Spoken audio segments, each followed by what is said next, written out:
बिस्मिल्लाहिर्रहमानिर्रहीम, अस्सलाम वालेकुम। मैं गौर बट सियासत के प्लेटफॉर्म से आपकी खिदमत में हाजिर हूँ। बुशरा बीबी एक नवा चन्न चढ़ाने लगी है या चढ़ाता है, ये मामला क्या है, इसके ऊपर मैं आपके साथ बात करता हूँ। मगर उससे पहले मैं आपसे गुजारिश करूँ कि हमारे जो इस वक्त के वजीर आजम है, निगरान वजीर आजम जनाब अनवारुल हक काकड़ साहब पायन, उन्होंने ना कड़ाके कटते फड़ के क्या जबरदस्त तरीके से उन्होंने दो इश्यूज के ऊपर बात की है।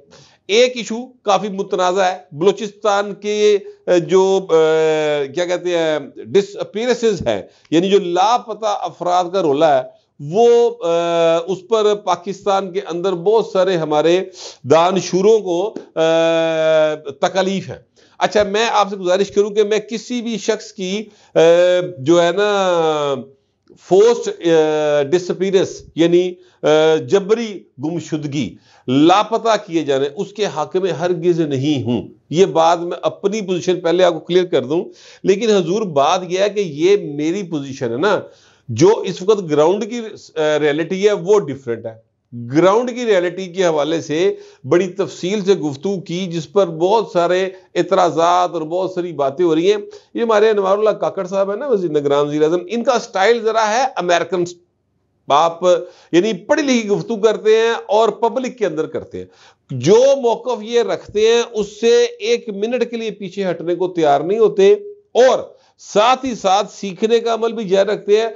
और अगली गल मैं दसा, चूंकि मेरी इनके साथ कुछ मुलाकातें रही हैं जब ये प्राइम मिनिस्टर नहीं थे, तो उन मुलाकातों के अंदर भी ये जो बातें ऑन रिकॉर्ड कर रहे हैं, यकीन करो उन मुलाकातों में इससे ज्यादा सख्त जो है वो उनके दलीलें होती थी। अब तो थोड़ा यार लिहाज करना पैदा ना, वज़ीर आज़म बन के बैठे उस वक्त तो वो एक यारी दोस्ती के माहौल दे पाए, बिल्कुल सीधी सीधियां गल्लां करते सन।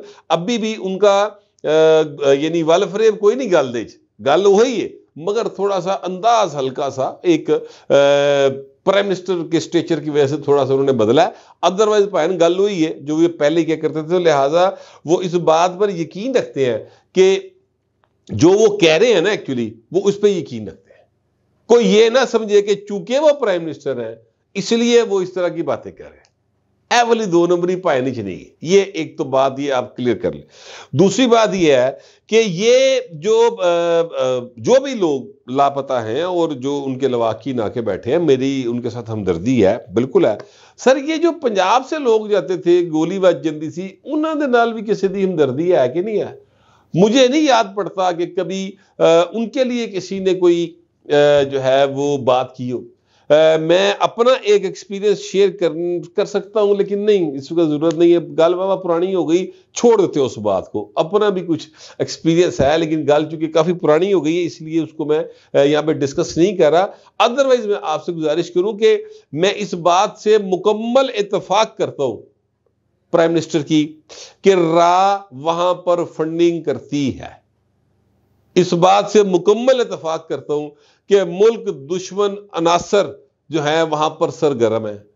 मैं इस बात से मुकम्मल इत्तेफाक करता हूं कि पाकिस्तान दुश्मन कुव्वतें जो हैं वो उन एरियाज के अंदर हमारे जो बच्चे कच्चे ज़हन के बच्चे, उनको बच्चे होते हैं वैसे कच्चे ज़हन के, उनको अपने लिए इस्तेमाल करती है। ये बात बिल्कुल दुरुस्त है। वहां पर जो कुछ हमारी पाक फौज के जवानों के साथ अचानक हमले करके हुआ है, वो उनका जिक्र वो कर गए हैं। मेरे लिए वो बड़ी तकलीफ की बात है, इसलिए मैं उसको दोहराना नहीं चाहता। लेकिन मैं इतना जरूर कहना चाहता हूं कि इस सिस्टम को जिसका शिकवा प्राइम मिनिस्टर साहब ने किया कि हमारा जो निज़ाम में इंसाफ है, इसमें जो भी नकायस हैं वो सर दूर करने हैं या खत्म करने हैं, उनको दुरुस्त करना है।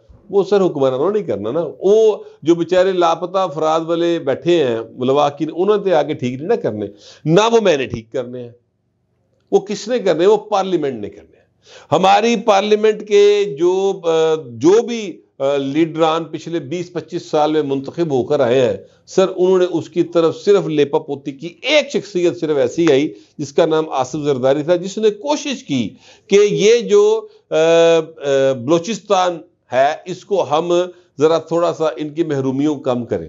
और आगाज हकूक बलूचिस्तान एडा औखा या ना पता नहीं किन्हें देता सी पढ़ के, उसका उन्होंने कोई सिस्टम शुरू किया था। बहरहाल उसके फायदे भी हुए, मगर चूंकि अगली हुकूमत ने उसको जारी नहीं रखा, लिहाजा फिर फायदे टाइट फिश हो गए। खैर, अनवारुल्लाह काकड़ साहब ने जो कड़ाके दूसरे इशू के ऊपर निकाले हैं ना, वो बड़ा जबरदस्त है, और वो है जनाब कासम के अब्बा। वैसे सलमान के अब्बा भी कह लेते थे गल चल जानी सी, लेकिन उन्होंने कासम को ज्यादा तरजीह दी कि कासम के अब्बा हमीद की अम्मा जो है ना, वो वाला जड़ा कट्टा खोले है उन्होंने। देखिए, मामला ये है कि उन्होंने बड़े ही बेहतरीन अंदाज के साथ इस्तारे की जबान के अंदर बताया कि इमरान खान की 2 नंबरी क्या है। वो की चवल किस्म की करैक्टर है जो जिसने इस सोसाइटी में ये जो है ना बदतमीजी और अकल से पैदल एक यूथ, जिसको यूथिये कहा जाता है, वो जनाब पैदा किए हैं। मैं आपसे गुजारिश करूं कि मैंने शुरू में ये कहा कि हमारे जो प्राइम मिनिस्टर है उनका अमेरिकन स्टाइल है। देखिए, अमेरिका के अंदर ऐसे ही होता है, जो भी अमेरिकन प्रेसिडेंट का उम्मीदवार भी होता है ना, वो आता है, सर सामने मुखालफ बैठा होता है, वो दो में बैठ के, आपको याद होगा कि बड़ा शो लगता है, लोग सवाल करते हैं, वो जवाब दे रहा होता है। प्राइम मिनिस्टर ने यही कोशिश की है शुरू कि आगे ऑडियंस में नौजवान नस्ल बैठी है, बीकन हाउस, लम्स, इस तरह के वो बैठे होते हैं। अच्छा, हुण यूथ ही कर दे, अद्धा हिस्सा पढ़ दे सवाल वाला ते डुगडुगी भी जानी शुरू करते हैं कि जनाब अनवारुल्लाह काकड़ के खिलाफ बड़ी जबरदस्त बात होगी। और बाबा, वो जो जवाब दे रहे हैं मैटर वो करता है, वो सवाल मैटर नहीं करता, उसका जवाब पूरा सुनाए। आज जिस तरीके से पायन उन्होंने पोली पोली ढोलकी बजाई है ना, मैं तो ऐसे समझ तो कड़ाके कड्डे फड़ के उन्होंने पोली पोली ढोलकी, मैं भी कहता ढोल हो जाए चंगा भला पायन ने ना। लेकिन ये उनको समझ आ सकती है बात जो यानी सोचने समझने की सलाहियत रखते हैं, या जिनके जेडे पढ़े लिखे लोग हैं। इस्तारा मैं यकीन से कहता हूं इस बात को, 90% से ज्यादा जो यूथिया ब्रिगेड है उन्होंने इस्तारे का मतलब नहीं पता होगा सर। प्राइम मिनिस्टर ने ये लफ्ज भी इस्तेमाल किया, ठीक है। लेकिन बहरहाल उन्होंने कहा कि कासम के अब्बा और अमीर की अम्मा। मामला ये है सर कि जब मुझे कोई अपनी गोदी में बिठा ले, कोई मेरे खर्चे उठा ले, कोई मेरे नाज नखरे उठाए, कोई मुझे कहे वाह वाह तू इंज वेखना है तो दिलीप कुमार लगना है, इंज वेखना है तो जनाब शाहरुख लगना है, इंज वेखना है तो जनाब दुनिया तेरे मगर टुर पैंदी है, क्या तू काली ऐनक ला के रात के टाइम जिसले तू इंज फिरना है तो जनाब खलाई मखलूक भी तेरे ते आशिक हो जाती है, बुशरा बीबी तेरे ते वारी जाती है। तो सर वो जो हैंडसम की तारीफें करने वाले लोग हैं वो मुझे बड़े अच्छे लगते हैं, क्योंकि वो मेरी तारीफें कर रहे हैं।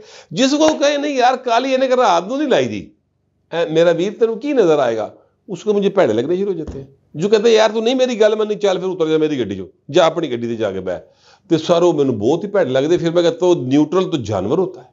तो जिस तरीके से प्राइम मिनिस्टर ने ये इमरान अहमद खान न्याजी ने के अंदर जो 2 नंबरी मौजूद है, जो दोगलापन मौजूद है, जिस तरीके से वो मिठा मिठा हाफ हाफ तो कोड़ा कोड़ा थू थू करता है, उसको उन्होंने एक्सपोज किया ना, वो बड़ा जबरदस्त है।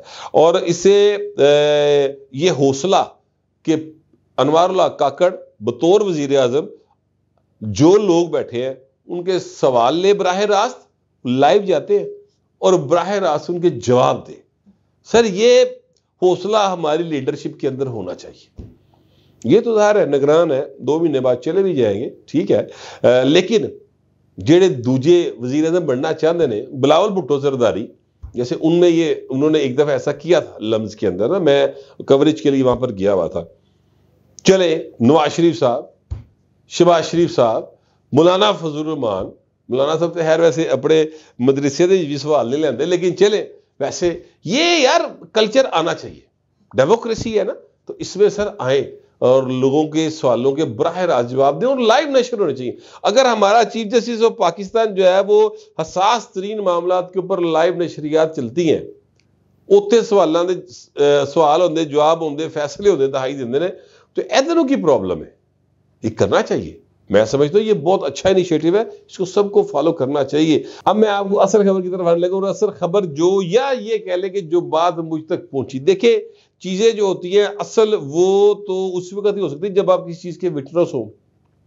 तो मैं चूंकि इस्लामाबाद नहीं गया, मुद्दत हो गई, ठंड बड़ी लाहौर ची भाजी, तो इस्लामाबाद हूँ देखो ना, उत्थे ठंड थोड़ा जरा कुछ बहुती लगती है। तो अभी तो मैं इस्लामाबाद ना गया हूँ और मुझे लगता नहीं है कि अनकरीब को जाने का प्लान बन सकेगा, लेकिन फिर भी बताने वाले ये बताते हैं कि जो इमरान अहमद खान न्याजी, वल्द इकरामुल्लाह खान न्याजी, साबका लाडला रियासत पाकिस्तान की जो बेगम साहबा हैं, बेगम हाजर सरवस बेगम यानी बुशरा बीबी उर्फ पिंकी पीरनी उर्फ पता नहीं लोग जादूगरनी भी कहते हैं, लोग खलाई मखलूक की मलका भी कहते हैं, इस तरह की बातें लोग जो हैं वो करते हैं। मैं उन पे ज़्यादा तवज्जो नहीं देता, लेकिन बाहर लोग जो बातें करते हैं वो सर सुना है कि बनी गाला में मुकीम नहीं है, बल्कि वो मैरियट के अंदर एक होटल जो ज़ाहिर है कि बहुत वड्डा होटल है जी, वड्डा सारा होटल,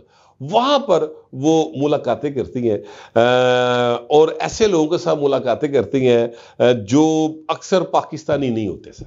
ये यानी पाकिस्तानी से मुराद मेरी ये है कि वो यानी पाकिस्तानी ओरिजिन के नहीं होते। ये नहीं कि वो कोई गैर मुल्की यानी जो बैरून मुल्क मुकीम पाकिस्तानियों का कोई वफद आया होता है, नहीं, वो कोई या अरबी होते हैं या कोई गोरे होते हैं, उनके साथ मुलाकातें करती हैं। पहले भी उन्होंने कतरियों के साथ मुलाकातें की थी, आपको याद होगा वो खबर ब्रेक हुई थी।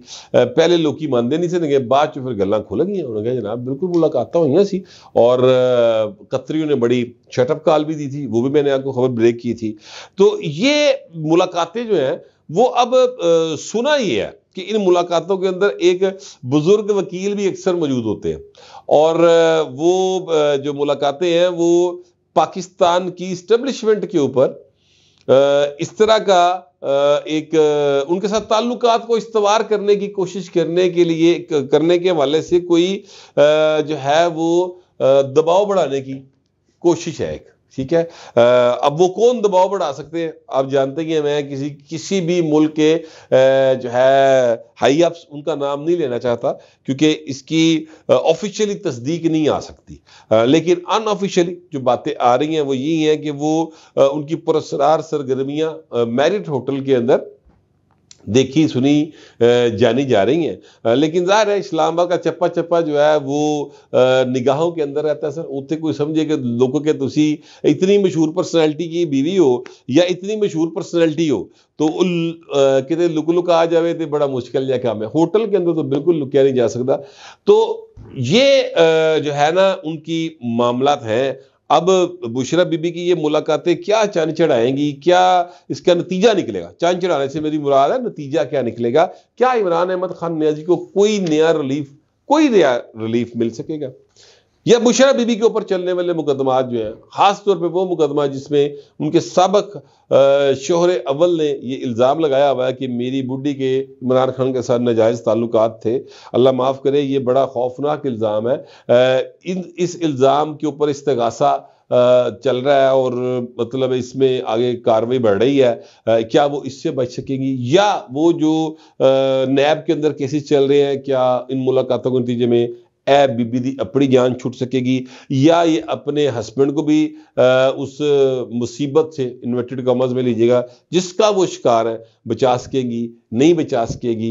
ये सारे मामला अब आने वाले वक्त में पता चलेगा। लेकिन बताने वाले बताते हैं कि ये बात कन्फर्म है कि बीबी अपने हाथ पैर पूरे मार रही है।